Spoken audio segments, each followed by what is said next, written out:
7 March 2019 রাত নেমে আসার সাথে সাথেই ভেনেজুয়েলার রাজধানী কারাকাস ডুবতে শুরু করল এক অনন্ত অন্ধকারে। এটি কোনো সাধারণ বিদ্যুৎ বিভ্রাট ছিল না।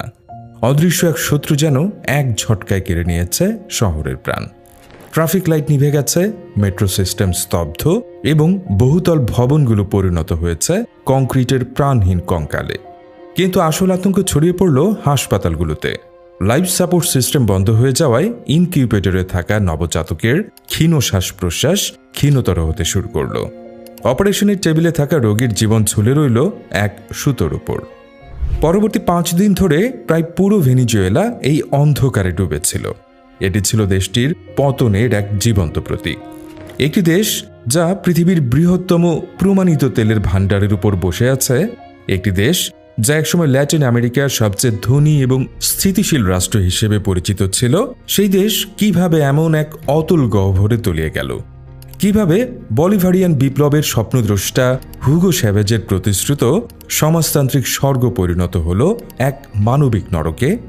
ঠিক কী কারণে বিশ্বের বৃহত্তম তেলের ভাণ্ডার আশীর্বাদের বদলে পরিণত হল এক মারাত্মক অভিশাপে? আর এই পতনের পেছনে কি কেবল অভ্যন্তরীণ ভুল নীতি দায়ী, নাকি এর সাথে জড়িয়ে আছে আন্তর্জাতিক ষড়যন্ত্র আর ভূরাজনৈতিক খেলা? এসব প্রশ্নেরই উত্তর খোঁজার চেষ্টা করব আদ্যপান্তর আজকের পর্বে।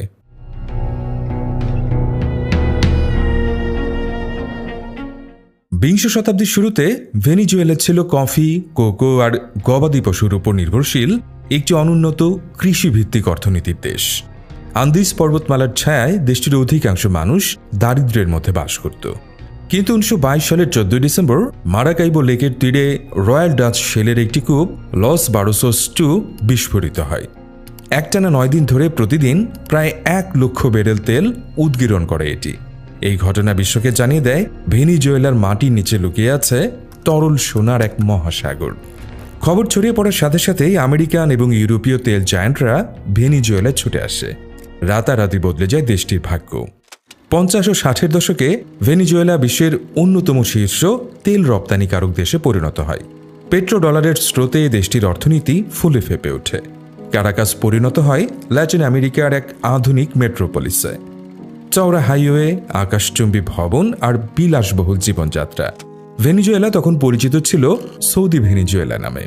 1973 সালের আরব ইসরায়েল যুদ্ধের পর বিশ্ববাজারে তেলের দাম যখন আকাশ ছোঁয়া, তখন ভেনেজুয়েলার স্বর্ণযুগ তার শিখরে পৌঁছায়। দেশটি 1976 সালে তার তেল শিল্পকে জাতীয়করণ করে এবং পেট্রোলিউজড ভেনেজুয়েলা বা পিডিভিএসএ নামে একটি রাষ্ট্রীয় তেল কোম্পানি গঠন করে। আপাত দৃষ্টিতে সবকিছুই ঠিকঠাকই চলছিল। ভেনেজুয়েলার জিডিপি তখন ল্যাটিন আমেরিকার যে কোনো দেশের চেয়ে বেশি ছিল, এমনকি স্পেনের জিডিপিকেও ছাড়িয়ে গিয়েছিল। কিন্তু এই প্রাচুর্যের আড়ালেই লুকিয়েছিল এক মারাত্মক বিপদ, যা অর্থনীতিবিদদের কাছে ডাচ ডিজিজ বা সম্পদের অভিশাপ নামে পরিচিত। এই নামটি এসেছে 1960-এর দশকে নেদারল্যান্ডসের অভিজ্ঞতা থেকে, যেখানে প্রাকৃতিক গ্যাস আবিষ্কারের পর দেশটির অন্যান্য শিল্পখাত ধ্বংস হয়ে গিয়েছিল। ভেনেজুয়েলার ক্ষেত্রেও ঠিক তাই ঘটেছিল। ভাবুন তো, আপনার পরিবারে যদি একটি টাকার গাছ থাকে যা থেকে প্রতিদিন হাজার হাজার টাকা পাওয়া যায়, তাহলে পরিবারের সদস্যরা কি আর কষ্ট করে চাকরি বা ব্যবসা করতে চাইবে? চাইবে না। ভেনেজুয়েলার অর্থনীতিও সেই টাকার গাছের মতো হয়ে গিয়েছিল।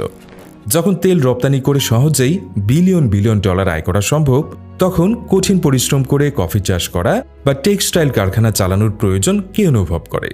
ফলে ভেনেজুয়েলার কৃষি এবং উৎপাদন খাত ধীরে ধীরে ধ্বংস হয়ে যায়। একসময় যে দেশ নিজের প্রয়োজনীয় খাদ্যশস্য নিজে উৎপাদন করত, সেই দেশ চাল, চিনি থেকে শুরু করে গুঁড়ো দুধ পর্যন্ত প্রায় সবকিছুই বিদেশ থেকে আমদানি করতে শুরু করে। সরকারের আয়ের প্রায় 95% এবং রপ্তানি আয়ের 96% আসতে শুরু করে শুধুমাত্র তেল থেকে। এই একক নির্ভরতার পরিণতি ছিল ভয়াবহ।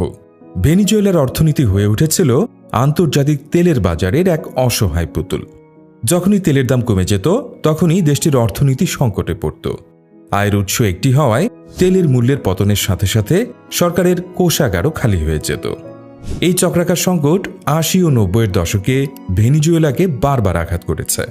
1980-র দশকে তেলের দামের পতনের পর দেশটি এক ভয়াবহ অর্থনৈতিক সংকটে পড়ে।